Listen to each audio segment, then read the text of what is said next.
2020년 9월 15일 새벽 설교입니다. 오늘 본문은 사도행전 14장 1절에서 28절입니다. 본문 읽기는 19절에서 28절까지만 읽도록 하겠습니다.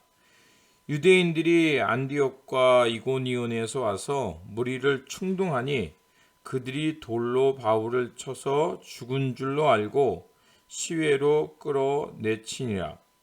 제자들이 둘러섰을 때에 바울이 일어나 그 성에 들어갔다가 이튿날 바나바와 함께 더베로 가서 복음을 그 성에서 전하여 많은 사람을 제자로 삼고 루스드라와 이고니온과 안디옥으로 돌아가서 제자들의 마음을 굳게 하여 이 믿음에 머물러 있으라 권하고, 또 우리가 하나님의 나라에 들어가려면 많은 환난을 겪어야 할 것이라 하고, 각 교회에서 장로들을 택하여 금식 기도하며 그들이 믿는 주께 그들을 위탁하고, 비시디아 가운데로 지나서 밤빌라에 이르러 말씀을 버가에서 전하고 아달리아로 내려가서 거기서 배 타고 안디옥에 이르니, 이곳은 두 사도가 이룬 그 일을 위하여 전에 하나님의 은혜에 부탁하던 곳이라. 그들이 이르러 교회를 모아 하나님이 함께 행하신 모든 일과 이방인들에게 믿음의 문을 여신 것을 보고하고 제자들과 함께 오래 있으니라. 아멘.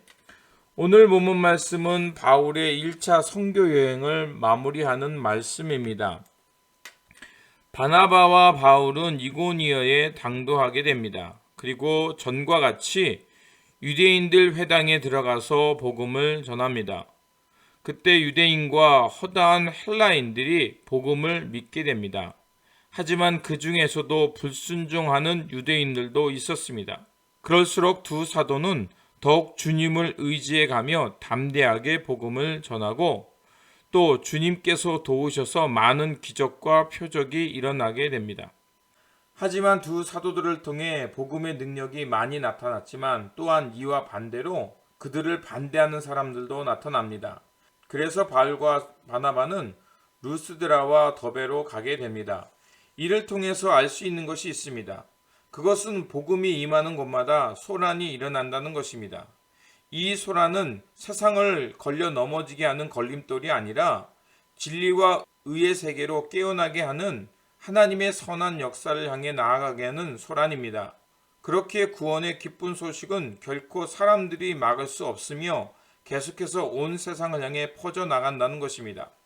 그리고 성령님은 사도 바울과 바나바의 발걸음을 이고니온에서 루스드라와 더베로 옮기신 것을 볼 수가 있습니다. 저항은 다른 곳으로 복음이 전파되게 한 것입니다.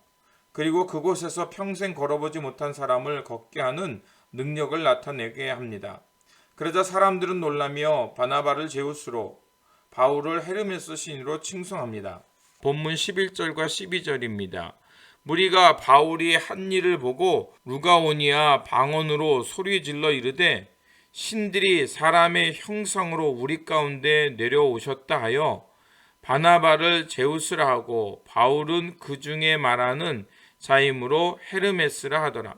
그들은 바울과 바나바를 칭송하며 자신들의 신으로 여기려고 합니다. 그때 바울과 바나바는 사람들의 칭송을 거부하며 오직 복음의 주체이신 예수 그리스도와 하나님을 드러냅니다. 그래서 본문 14절과 15절은 이렇게 말합니다. 두 사도가 바나바와 사울이 듣고 옷을 찢고 무리 가운데 뛰어 들어가서 소리질러 이르되, 여러분들이여 어찌하여 이러한 일을 하느냐? 우리도 여러분과 같은 성정을 가진 사람이라. 여러분에게 복음을 전하는 것은 이러한 헛된 일을 버리고 천지와 바다와 그 가운데 만물을 지으시고 살아계신 하나님께로 돌아오게 함이라. 복음의 능력을 통해 기적이 일어나고 신비스러운 경험을 하게 됐습니다. 하지만 이때 중요한 것은 현상이 아니라 현상을 통해 드러나는 하나님과 예수 그리스도입니다. 바로 예수님께 집중하는 것이 중요한 것입니다. 복음의 능력의 핵심은 우리를 사랑하시어 스스로 낮추시어 십자가를 짊어지신 예수 그리스도께 집중하는 겁니다. 그 십자가의 은혜가 우리로 새 생명을 살게 하는 것을 잊어서는 안 됩니다. 왜 유명한 설교가나 큰 영향력을 끼쳤던 종교적 리더가 나중에 이상해지는 것을 볼 수가 있습니다. 그 이유는 어느 순간 하나님께로 향해야 될 그 영광이 바로 사람에게 집중되었기 때문입니다. 걷지 못하던 사람을 일으켜 세우신 분은 복음의 능력을 통해 우리 가운데 임하신 예수 그리스도임을 잊지 말아야 합니다. 복음을 통해 놀라운 기적도 일어났지만 안디옥과 이고니온에서 바울과 바나바를 쫓아온 유대인들이 무리를 충동해 바울을 돌로 쳐 죽여야 합니다.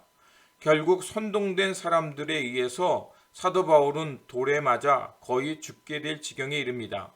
사람들은 돌에 맞아 사울이 죽은 줄 알고 사울을 성 밖으로 끌어냅니다. 그런데 바울은 다시 일어나 성에 들어가서 복음을 전하고 바나바와 함께 더베로 갑니다.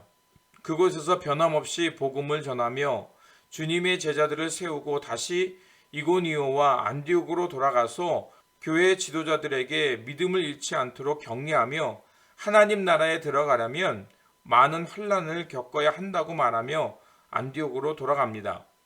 바울은 세상 핍박과 죽음의 위협 속에서도 복음을 전하는 일을 멈추지 않았습니다. 오히려 더욱 열정을 다해 복음을 전하는 것을 볼 수가 있습니다. 그리고 하나님 나라를 위해서 기꺼이 고난받아야 한다고 고백합니다. 하나님 나라를 위해 환난과 고난을 겪어야 한다는 말은 기존의 세상적인 길에서 돌아설 때 어려움이 있다는 것입니다.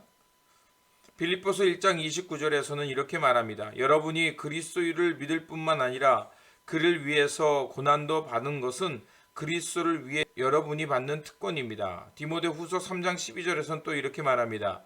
그리스도 예수 안에서 경건하게 살려고 하는 사람은 모든 박해를 받을 것입니다. 고난과 환난을 좋아할 사람은 거의 없을 것입니다. 그런데 환난이라는 단어 속에는 알곡에서 결을 분리시키는 탈곡 작업이라는 의미를 담고 있다고 합니다. 주님을 향한 우리의 마음이 건강한 믿음이 되기 위해서는 알곡과 쭉정이를 구별해내는 과정이 필요하다는 것입니다. 복음을 향해 나아가다가 어려움도 만나겠지만 그 환난의 과정을 잘 통과하면 우리는 알곡이 되어 복음의 능력 가운데 믿음의 귀한 열매를 맺으며 하나님의 구원의 복음을 전파하는 통로가 될 수 있는 것입니다.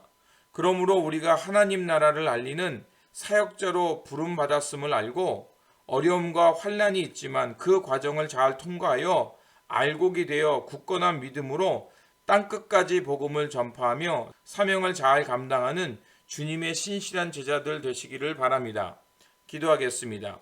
구원의 하나님, 복음을 통하여 하나님과 단절됐던 우리가 하나님의 자녀가 되게 하시고 하나님 나라를 살게 하시니 감사를 드립니다.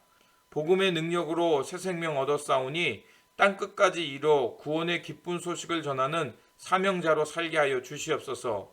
때로는 복음을 전파하다가 어려움도 만나겠지만 그 환난을 통해 참된 믿음의 사람이 되어 끝까지 사명을 잘 감당하며 충성된 종이라 칭찬받는 주님의 제자들 되게 하여 주시옵소서. 우리 구주 예수 그리스도 이름으로 기도드립니다. 아멘.